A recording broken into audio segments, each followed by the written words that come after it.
सबसे पहले ये कथा भगवान विष्णु ने ब्रह्मा को सुनाई थी। चतुश्लोकी भागवत उसका नाम है। सबसे पहले ये जो श्रीमद् भागवती कथा रूपी दिया है, ये दिया सबसे पहले भगवान विष्णु ने जागृत किया था। इसमें तेल भगवान विष्णु का है और जागृति भी भगवान विष्णु की है। और यही जागृति उन्होंने ब्रह्मा को दी तो ब्रह्मा जागृत हो गए। अंधकार में रो रहे थे कि मैं कौन हूं, क्या हूं, मेरा क्या परिचय है। हजारों वर्ष तक यही खोजते रहे, मैं कौन हूं। जैसे हम खोजते रहते हैं कि हम कौन है साहब। एक आश्रम के महंत हैं, किसी घर के मालिक हैं, किसी फैक्ट्री के मालिक, हमारा परिचय क्या है। इस परिचय की खोज की यात्रा में पूरी 60-70 वर्ष की उम्र खत्म हो जाती है। पहली बात ब्रह्मा जो है अपना परिचय खोज रहे हैं और भगवान ने उनको भागवत पकड़ा दी कि ये लो भागवत, पर इतना काफी है। ब्रह्मा को नहीं बताया कि तू कौन है और हमें आज तक नहीं पता कि हम कौन हैं। हम उस तत्व को तो खोज रहे हैं कि हम भगवान विष्णु के अंश हैं, हम नारायण के अंश हैं, लेकिन हमें पता नहीं है। हम उसकी खोज की यात्रा पे हैं, जैसे ब्रह्मा खोज की यात्रा पे थे। तो भगवान ने ये चतुश्लोकी कथा ब्रह्मा को दी और ब्रह्मा जागृत हो गए। और ब्रह्मा जी ने ये कथा नारद को दी, नारद जागृत हो गए और नारद ने सृष्टि के कल्याण के अनेक अनेक कार्य कर डाले। भक्ति जो आज हम सब जिनके चरण पकड़ के ठाकुर जी को पुकार रहे हैं, उस भक्ति माता की जागृति के लिए सबसे पहला कोई पुण्य कर्म किसी महात्मा ने किया था तो वो महर्षि नारद थे। देवर्षि, देवों से पूजित और वंदित है। संत का पुरुषार्थ है जिसे हम सब आज पा रहे हैं। भक्ति जागृत हुई, ज्ञान वैराग्य भी जागृत हुई। और नारद से ये दीपक चतुश्लोकी भागवत वेद व्यास को मिली। वेद व्यास जागृत हो गए। वेद व्यास जी ने भागवत जी को 18,000 श्लोकों में बांट दिया।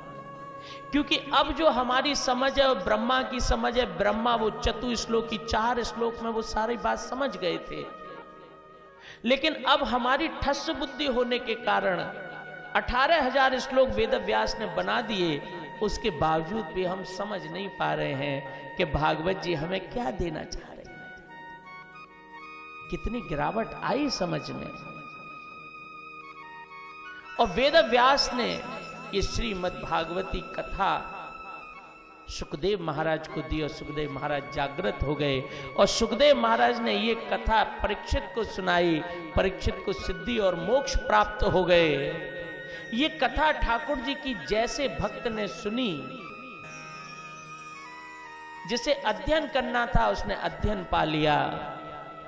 द्रौपदी को अपना चीर बचाना था तो उसका चीर बच गया। अर्जुन को विजय पानी थी तो अर्जुन को विजय मिल गई। धुंधकारी प्रेत बन गए हैं और उन्होंने कथा सुनी तो उन्हें मुक्ति मिल गई। और परीक्षित ने मोक्ष के लिए, दुखों के हरण के लिए कथा सुनी तो उसके दुखों का अंत हो गया।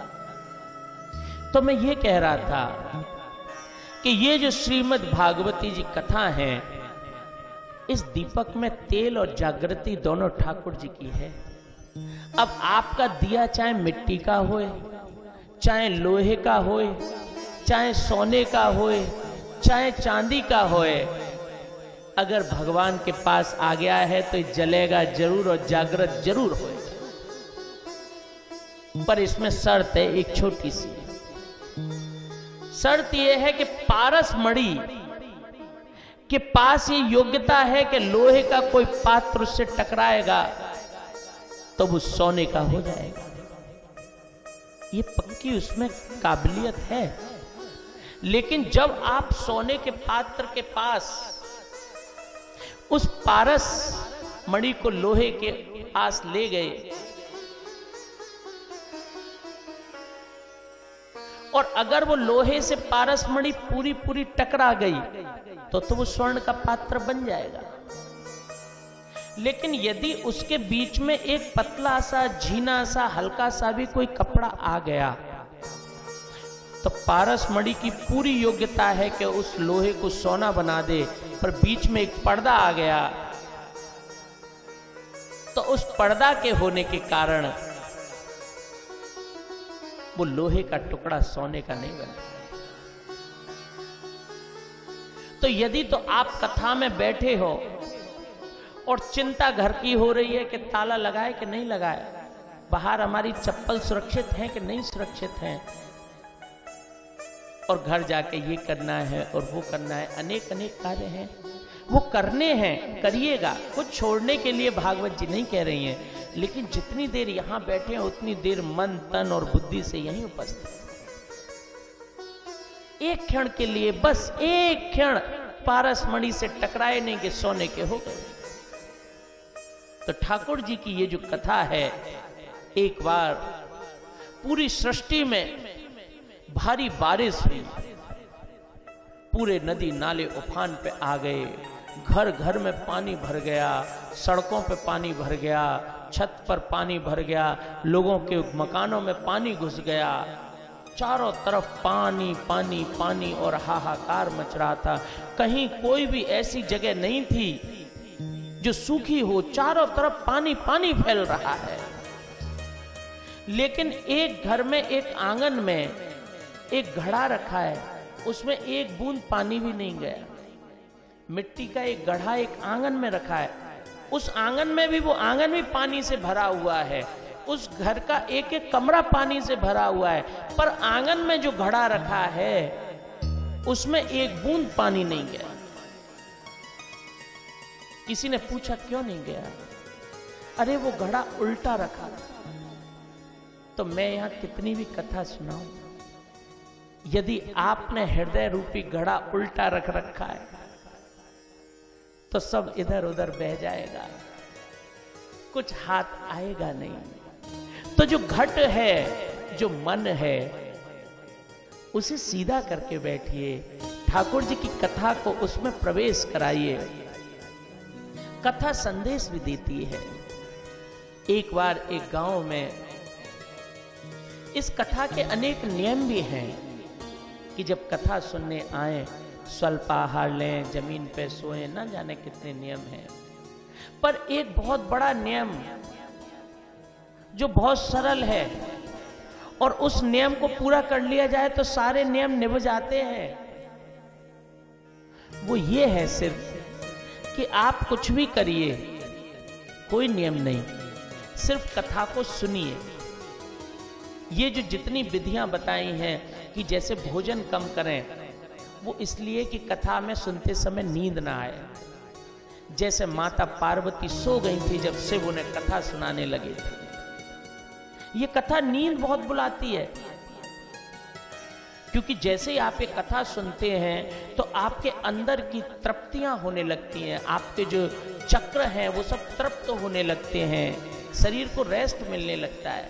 जैसे आप बहुत बीमार हो, बुखार आ गया हो तो नींद नहीं आएगी, बेचैन हो जाओगे।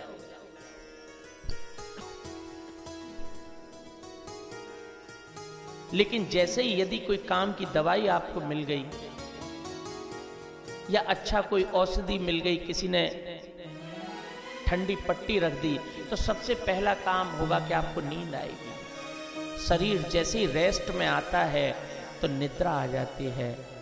कथा आप कान से सुन रहे हैं, लेकिन आपकी आत्मा, आपके शरीर की कोशिकाएं भी सुन रही हैं। आप शायद इसके महत्व को न जानते हो, पर ये शरीर तो जानता है, क्योंकि ये तो पंच तत्व का बना हुआ है, धरती, अंबर, जल, वायु, तेज।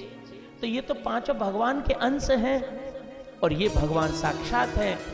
तो वहां पे आपस में जो मिलन है उसके कारण शरीर में शांति की स्थिति बनने लगती है। लेकिन कहीं शांति की स्थिति में, अब देखो पार्वती जी को निद्रा आ गई, निद्रा का चलन जभी से है कथा में। इसके लिए आप जरूर जरूर ऐसी प्रयास करें कि कथा को श्रवण किया जाए, और कथा सुनने में जो अवरोध हो सकते हैं उन कार्यों को न करें। कथा कब सुने? तब कथामृतं तप्त जीवनम कविभिरीडितं कल्मषापहं श्रवणमङ्गलं श्रीमदाततं बुभिं गृह्णन्ति ते भूरिदा जना। तब कथामृतम तप्त जीवनम, तब कथामृतम तप्त जीवनम। जब जीवन तपने लगे, जीवन में कोई स्ट्रेस आ गया है, कलयुग के प्रारंभ में जब ठाकुर जी जाने लगे और उद्धव ने पूछा कि आप जा रहे हैं भगवान, और आपके जाने के बाद हमारा क्या होगा, हम कैसे रहेंगे, हम में जब संकट आएगा, हमारे ऊपर कोई दोष आएगा, हमारा जीवन तपने लगेगा तो क्या करें। तो भगवान ने अपना स्वरूप भागवत जी रूप में रख लिया और कहा कि कलयुग में किसी प्रकार का भी तप आए, किसी प्रकार का दोष आए, बस भागवत जी के पास चले आना, मैं सारे ताप को हर लूंगा। और खुद भगवान ने कह दी तब कथामृतम तप्त जीवन। जब कोई डिप्रेशन हो जाए, स्ट्रेस हो जाए, किसी से लड़ाई हो जाए, किसी के प्रति आपके मन में बहुत हिंसात्मक विचार आने लगे, किसी को पीटने की इच्छा करने लगे, या किसी से भय आने लगे, किसी प्रकार से भी आत्मा हिलमिल जाए, दुखी हो जाए, तत्क्षण भगवान के पास चले आइए, भागवत जी के पास चले आइए और फिर से जागृत होकर, ऊर्जावान होकर, श्रेष्ठ होकर फिर से राम काज में लग जाइए।